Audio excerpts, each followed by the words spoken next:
Sir ఆంధ్రప్రదేశ్‌లో జగన్‌మోహన్ రెడ్డిది పరిస్థితి దారుణంగా ఉంది సార్. అంటే కొంతమంది నాయకులు, ముఖ్యమైన నాయకులు విజయ్ శెట్టి లాంటోళ్ళు వెళ్ళిపోవడం. అది ఇప్పుడు ఆంధ్రాలో ఇంకా secular politics politicians secular parties mind సెట్లో పెరిగిన వాళ్ళే ఉన్నారు కాబట్టి అటు ఇటు పోతూ ఉంటారు. వాళ్ళకు ఒక ఐడియాలజీ అనేది ఉండదు. ఇంకో రకంగా చూస్తే జగన్కి ఉండే ఒక 40% దాకా ఓట్ షేర్ ఉంది, స్ట్రెంగ్త్ ఉంది. అయితే ఇప్పుడు జగన్ కెరియర్ అంతా కూడా చంద్రబాబు ఏ విధంగా ఉంటాడనే దాని మీదే ఉంటుంది. చంద్రబాబు సెంటర్ తోటి సఖ్యంగా ఉన్నంతకాలం చంద్రబాబు నెక్స్ట్ టర్మ్ కూడా గెలవచ్చు. ఎప్పుడు ప్రాబ్లం అవుతుందంటే మేజర్గా రేపు పవన్ కళ్యాణ్ పాపులారిటీ పెరిగి ఆ తెలుగుదేశం పార్టీ వాళ్ళ నెక్స్ట్ జనరేషన్కి పార్టీ కనుక హ్యాండ్ ఓవర్ చేయాలనుకుంటే అప్పుడు పవన్ కళ్యాణ్కి వాళ్ళకి నెక్స్ట్ జనరేషన్కి ఉండే సంబంధం ఎలా ఉంటుంది అనే దాని మీద నెక్స్ట్ ఎలక్షన్స్ ఉంటాయి. వీళ్ళు కలిసే ఉంటారని నేను అనుకుంటున్నాను. ఎందుకంటే ఈసారి బాగా దెబ్బతిన్నారు తెలుగుదేశం పార్టీ. చంద్రబాబు కూడా చాలా ఇబ్బంది పడ్డాడు, ప్రజలు బాగా ఇబ్బంది పడ్డారు. అంటే పార్టీ పరంగా నేను చెప్పేది, జైలుకి పోవటం ఇవన్నీ జరిగినాయి. కాబట్టి వీళ్ళు అట్లీస్ట్ పొలిటికల్ లీడర్సు ఈసారి అంతకుముందు చేసినంత తప్పులు చేయకుండా జాగ్రత్తగా ఉంటారని అనుకుంటూ నెక్స్ట్ ఎలక్షన్స్ కూడా గెలవాలని ప్రయత్నం అన్ని రకాలుగా చేస్తున్నాడని మనకు తెలుస్తుంది.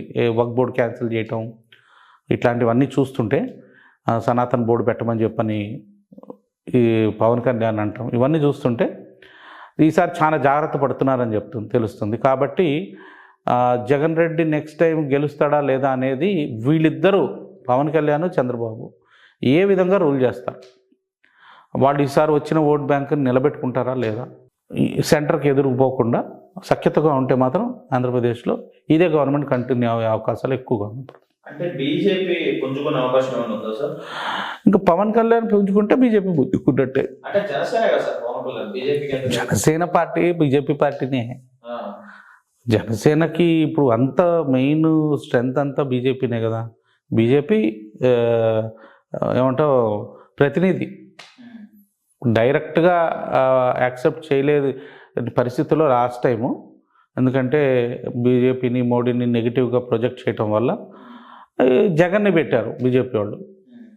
రేపు ఫ్యూచర్లో జగన్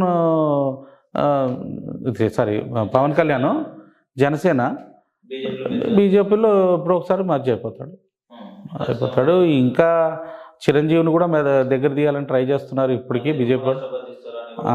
ఏదో ఒకటి నామినేటెడ్ పదవులు ఇవ్వడానికి కూడా చూస్తున్నారు. సో దానివల్ల ఏమవుతుందంటే హిందుత్వ పాలిటిక్స్ ఆంధ్రాలో విపరీతంగా తారాతాయికి తేరతాయి. ఎందుకంటే ఇప్పుడు బీజేపీ పుంజుకుంటే తెలుగుదేశం పార్టీ ఉనికి తగ్గుతుంది. కాబట్టి తెలుగుదేశం కూడా హిందుత్వ పాలిటిక్స్ విపరీతంగా ప్లే చేస్తుంది. సో ఓవరాల్గా హిందువులకి మంచి రోజులు వచ్చినాయి అనుకోవాలి ఆంధ్రాలో. ఇప్పుడు Andhra is the number 1 state in Christian conversion state. 25% conversion అయిపోయిందంటే తమాషా కాదు అది. ఎంత డేంజరస్ సిచ్యువేషన్. వీళ్ళందరూ రేపు మాకు వేరే దేశం కావాలని చెప్పని అడిగిన రోజులు కూడా ఉన్నాయి. కొన్ని మాకు వేరే దేశం ఇచ్చేయండి అని చెప్పని 1-2 ర్యాలీలు కూడా చేశాను నేను, వీడియోలు కూడా చూసా. ఇంకా వాళ్ళు ఇంకొంచెం స్ట్రెంత్ పెరిగారంటే వాళ్ళు కూడా ఇప్పుడు మనకి, ఎందుకంటే కన్వర్షన్ చేసేటప్పుడు మన సనాతన ధర్మానికి నెగిటివ్గానే కదా వాళ్ళని కన్వర్ట్ చేస్తుంది.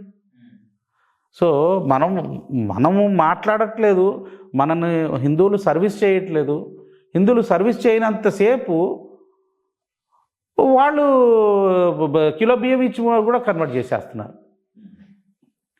సో ఈ కన్వర్షన్ని ఢీకొట్టాలనంటే ముందు మన టెంపుల్స్ మనం తీసుకోవాలి.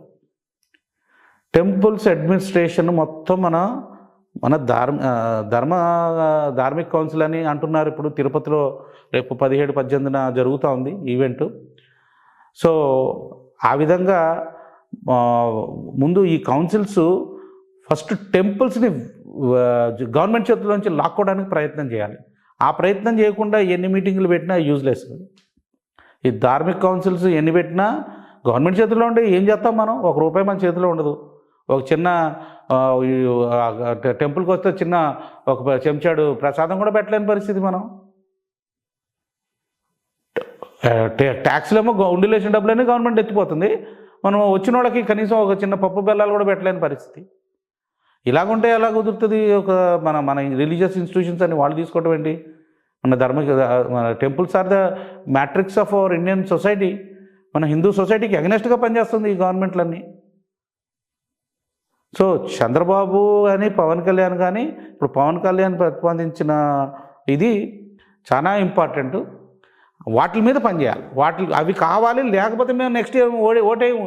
ఈలోపు ఎలక్షన్స్ లోపల మాకు ఇస్తేనే మేము నెక్స్ట్ టైం ఓటేస్తామని చెప్పి వీళ్ళకి పెట్టాలి, ప్రెషర్ పెట్టాలి, మనం జనాల్లో పంపించేయాలి. అప్పుడు చచ్చినట్టు ఈ చంద్రబాబు గవర్నమెంట్ హయాంలోనే అది కనుక టెంపుల్స్ కనుక రిలీజ్ అయిపోతే మనకప్పుడు మనం కూడా సర్వీస్ చేయడానికి మనకు ఒక అవకాశం ఉంటుంది. లేకపోతే ఈ దొంగ బాబాలని పెట్టి ఈ క్రిస్టియన్ మిషనరీస్ వెనక నుంచి వాళ్ళకి ఫండింగ్స్ పంపించి వాళ్ళ త్రూనే సర్వీస్ చేస్తున్నాను. నేను ఏ దొంగ బాబా అని చెప్పట్లేదు. చాలామంది దొంగ బాబాలని బ్రిటిష్ కాలం నాటి నుంచి ఇప్పటిదాకా కూడా కొత్త బాబాలని తయారు చేసి వాళ్ళల్లో ఏదో ఒక క్రిస్టియన్ వెస్టర్న్ అంశంని నింపుతారు. మీరు చూడండి, వాళ్ళు మ్యాక్సీ లాగా వేసుకుంటారు బాబాలు, తెల్ల మ్యాక్సీ బదులు కాషాయం మ్యాక్సీ వేస్తారు. ఇట్లా మీకు తెలియదు, ఇవన్నీ చాలా డేంజరు. వీళ్ళందరూ మన పేర్లు పెట్టుకొని మన వివిధులు రాసుకొని మన వాళ్ళలాగా ఉంటూ క్రిస్టియన్ సింబల్స్ని తీసుకొచ్చి ఈక్వైట్ చేసేస్తారు హిందూ సింబల్తోటి. చూడండి, చాలామంది వాళ్ళ స్టిక్కర్స్లో ఓం పెడతారు, ప్లస్ పెడతారు, అన్ని పెట్టేస్తారు. అన్ని పెట్టేసి అన్ని ధర్మాలు ఒకటే, అన్ని ధర్మాలు అవి అసలు ధర్మాలు కాదు. మనది ధర్మం, వాళ్ళది మతం. ముందు ఆ విషయం తెలుసుకోవాలి. వాళ్ళ గ్రంథాల్లో మనల్ని చంపమని రాసింది. క్రిస్టియన్ కానోడు అసలు మనిషే కాదు, వాళ్ళకి అసలు ఆత్మే ఉండదు, సోల్ ఉండదు, వాళ్ళకి జంతువుతో సమానం. కాబట్టి వాళ్ళని గొంతులు కోసేయచ్చు అని చెప్పని ఉంటుంది. ఇటుపక్క ఇస్లాం పుస్తకంలో కూడా అదే ఉంటుంది. మనం అవి చదవకుండా వాళ్ళందరూ మంచోళ్ళే, వాళ్ళు మనల్ని చంపడానికే వచ్చారు ఈ దేశాలకి. మనం జాగ్రత్తగా ఉండాలి. అయితే వాళ్ళల్లో మంచోళ్ళు కూడా ఉంటారు. సో వాళ్ళని మన సైడ్లో ఆపుకోవాలి. ఇప్పుడు అరబిక్ కంట్రీస్ చూడండి, ఇప్పుడు అక్కడంతా ఇప్పుడు మన టెంపుల్స్ని కట్టనిస్తున్నారు. సౌదీ అరేబియా కానీ, కువైట్ కానీ, మన ఇవి కానీ. సో ఇప్పుడు అక్కడ టెంపుల్స్ మనం కట్టనిస్తున్నారు అంటే ఏంది? వాళ్ళల్లో చేంజ్ వచ్చింది కదా, టాప్లో వచ్చింది.